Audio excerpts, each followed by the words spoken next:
Subscribe to our YouTube channel and press the bell icon to get the latest updates. It gives me great pleasure to interact with you all through this digital forum on the occasion of 93rd Annual Convention of FICCI. In more than 9 decades of its existence, FICCI has played a pivotal role in addressing the issues concerning Indian industry and business in the most constructive manner. It has played a very important role in India's emergence as one of the most rapidly growing global economies. Friends, the COVID-19 pandemic may have constrained our ability to meet in person. However, it has afforded us the flexibility of time, distance, and virtual interaction. Such a format facilitates a more inclusive dialogue with saving in time and resources. In that sense, this adaptation represents the very essence of converting challenges into opportunities, of transforming distance into proximity, and seeking inspiration from momentary setbacks. The pandemic is a massive challenge which has shaken up the whole world. It has impacted almost every aspect of our daily lives, and the setback to global economy is also immense. At the same time, the pandemic has also inspired and pushed the boundaries of the human ingenuity. My friends, I don't think there could have been a more apt theme for this year's convention. The beginning of the year 2020 was unfortunate for the entire world. The outbreak of coronavirus epidemic brought with itself a great amount of uncertainty. India too was greatly impacted by it. It was a serious challenge for a nation like India that was making a stride towards attaining its right place in the comity of nations. Stopping, halting, or moving back was not an option for us, but human life was the most precious for us. The option was never between to save lives, to save livelihoods. We knew our utmost priority was first to save lives. We knew that at no cost we could risk the lives of millions. Hence, India became one of the first few nations to impose a countrywide lockdown that continued for weeks. We knew it is going to be hard, but we were certain that we would bounce back, and here what we call Inspired India played the most important role. The Inspired India that believes in our innate capacity to find opportunity among adversity. The Inspired India that was not ready to give up. The Inspired India that constitutes of our medical fraternity who made every possible effort to minimize loss of lives. The Inspired India that constitutes of you, the esteemed members of business and industry who made every possible effort to minimize loss of livelihoods. My friends, the Inspired India that constitutes of innovators and enterprising youth who work tirelessly to minimize loss of opportunities. The Inspired India constitutes of institutions like Election Commission that manage to conduct a free, fair and peaceful election with 7.79 crore voters in such a challenging time. The Inspired India that constitutes of our armed forces whom no virus could deter from their duty. While the world was fighting the deadly virus, they were valiantly defending our borders. And above all, the Inspired India that constitutes millions of common men and women who showed great patience and resilience in this fight against coronavirus. Today, India is back on track with a new vigor. in our fight against COVID-19 and inspired India with all Indians participated together as a nation. The role of citizens in successful implementation of the lockdown in order to contain the initial spread of the virus was no mean achievement. Voluntary organizations came forward to provide food, medicines, and essential supplies in lockdown. Civil society contributed by taking care of the needy, and individuals stood by each other many times organizing tiffin services for migrants. It was amazing. The devotion of duty showed by our frontline COVID warriors, including doctors, healthcare workers, ASHA workers, sanitation staff, etc., earned the adulation of the entire nation. The government acknowledged this indomitable spirit of the entire nation. In order to pay respect and bind the entire nation with this spirit, innovative measures like clapping and beating thalis, lighting of diyas were encouraged by our Prime Minister Sri Narendra Modi. Our defense forces also expressed their gratitude to coronavirus warriors, including healthcare workers, police, and forces who were at the forefront of the battle against the pandemic through fly-past, lit-up ships, and musical tributes outside hospitals across the country. I still remember the time when serious doubts were raised regarding our ability to provide basic support facilities from masks to PPE kits, ventilators, and ICU beds. We have witnessed how different companies rose to the challenge to manufacture healthcare products like masks, PPE kits, sanitizers, ventilators, and ICU beds at the start of the pandemic. I congratulate our entrepreneurs who showed courage. They took a leap of faith in adopting and adjusting their production lines. That truly reflects the sentiment expressed by Gandhiji about companies acting as trusteeships, valuing social responsibility alongside profits. This pandemic has also proven that India has always been futuristic and has believed in finding permanent solutions to the problems. World over, there have been serious and sincere efforts to make a COVID-19 vaccine as early as possible. India too made a quick development in this regard. Today, after only 10 months, vaccines are in their final stage of development to be produced in India. But an important question was, what if tomorrow a new virus outbreak happens? Can we afford yet another coronavirus-like epidemic? The answer to this uncertainty is to create a defensive mechanism that can fight any virus. The answer is to strengthen our immune system. Friends, it is heartening to note that India has walked toe to toe with its global peers, helping people across the globe. Besides helping itself to recover from the crisis, this nation also helped many other countries of the world to recover. Whether it is evacuation or supply of medicines or any other kind of help, India is taking everyone along.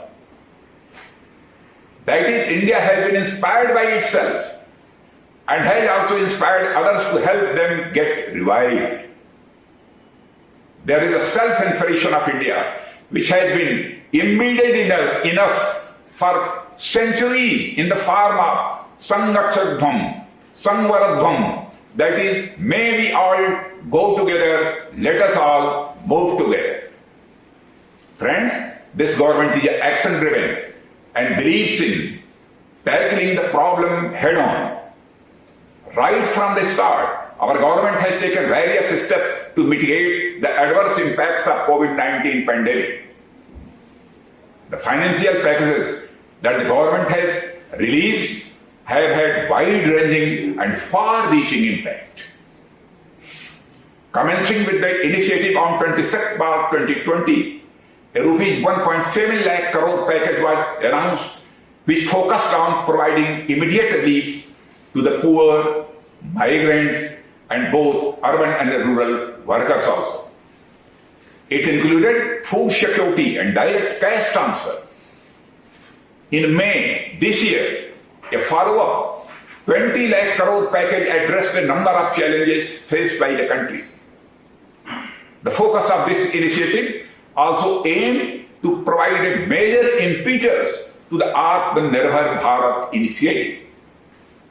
As you are aware, it included collateral free loans, relief for salaried taxpayers, workers, and other stressed businesses.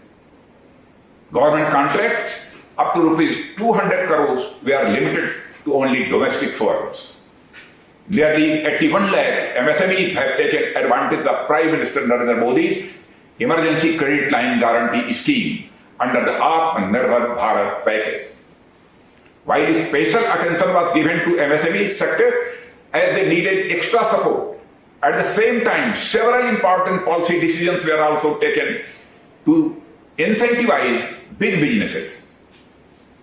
Soon after the nationwide lockdown, which ought to have a negative impact on the economy, the doom shares started making prophecies of doom. It was said that it would take more than 1 or 2 years for India to reverse the 23.9% contraction in our gross domestic product that we witnessed in the first quarter of this financial year. But once again, they were proved wrong. India bounced back in no time.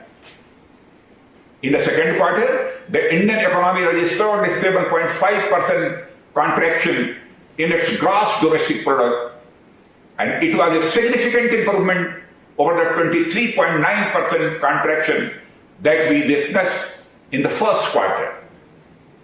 The manufacturing sector, which registered a 39.3% contraction in first quarter, registered a 0.6% growth in the second quarter. This forced the Asian Development Bank to change its forecast for the Indian economy, projecting 8% contraction in 2020 and 2021, as compared to 9% degrowth estimated earlier. Agriculture and allied sectors also grew. Electricity, gas, and other services posted at 4.4% growth as against a 7% contraction in previous quarter. This is a clear indication that India's economy is likely to return to pre-COVID-19 levels by the end of the current fiscal year, which is much earlier than expected. Friends, it is the strength of our economy only that India in April-August 2020 received the highest ever total foreign direct investment. The total FDI inflow in India in the first 5 months was $35.73 billion, 13% higher than that in the same period last fiscal. Our focus on infrastructure building and improvement has not diminished, and we see it is a great multiplier in terms of employment. A word here about the agricultural sector here. For it is the mother sector for all others. Agriculture has been one sector which has been able to avoid the adverse effects of the pandemic and in fact come out the best. Our produce and procurement have been plentiful and our warehouses are full. There is no question of taking retrograde steps against our agricultural sector either. The recent reforms have been undertaken with the best interests of India's farmers in mind. We are, however, always willing to listen to our farmer brothers, allay their misgivings, provide them with assurances we can provide. Our government is always open to discussion and dialogue. Or on the global front, friends, the undermining of global supply chains has created an opportunity to strike a balance between Atmanirbhar and globalization. I think the launch of Atmanirbhar Bharat Abhiyan is a watershed movement in the economic history of India. Under the Atmanirbhar Bharat Abhiyan, several policy decisions have been taken that will provide new energy and enthusiasm to industry and business in the country. All of this has been made possible by the help of Inspired India, which is guided and motivated by the bold and decisive leadership of Prime Minister Shri Narendra Modi and timely policy interventions by the government. I firmly believe that in the time of crisis of this scale, it requires a rare leadership to bring people together. While our Prime Minister, not just like the head of the government, but like the head of a family, led the way for all of us. It was leaders from every field who too showed the way. Friends, today we are at the cusp of a major change. The post-corona world is not going to be same. The challenges are going to be big and we will need grit and determination to deal with it.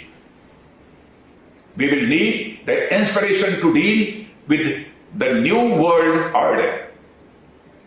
We have to strike the right balance in our efforts to stimulate economic growth, prevent supply chain disruptions, and create new resilient supply chains. India is working with countries such as Japan and Australia in the context of resilient supply chains, especially in semiconductors, chips, and so on. India can be a great alternative to others because it offers a full spectrum of capabilities and opportunities to foreign investors and partners. India has the potential to emerge as a hub of manufacturing of healthcare products. Labor cost arbitrage is a dream that can still be chased by global manufacturing companies in India. We should catch the next wave for lowering global manufacturing costs.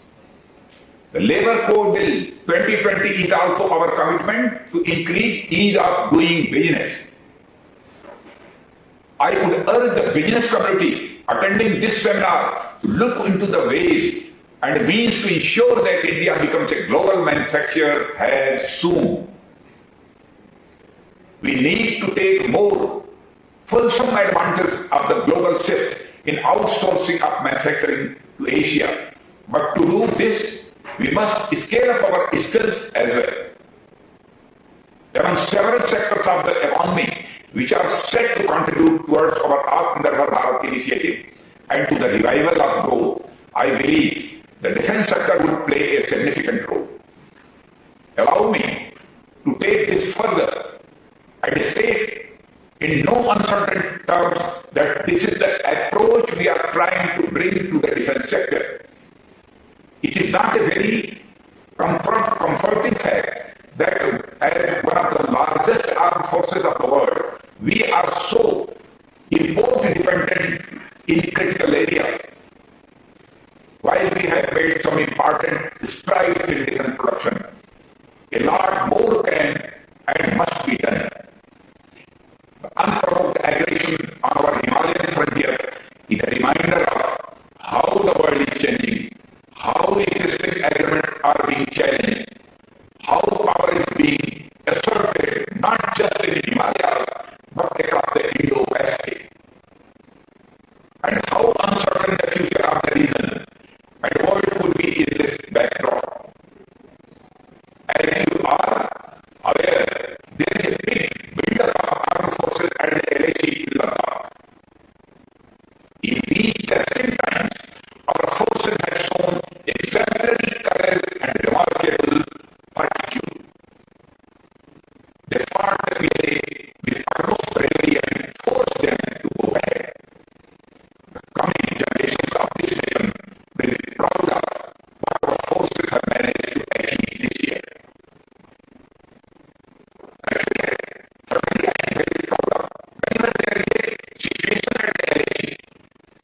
Most obvious outcome is a country with India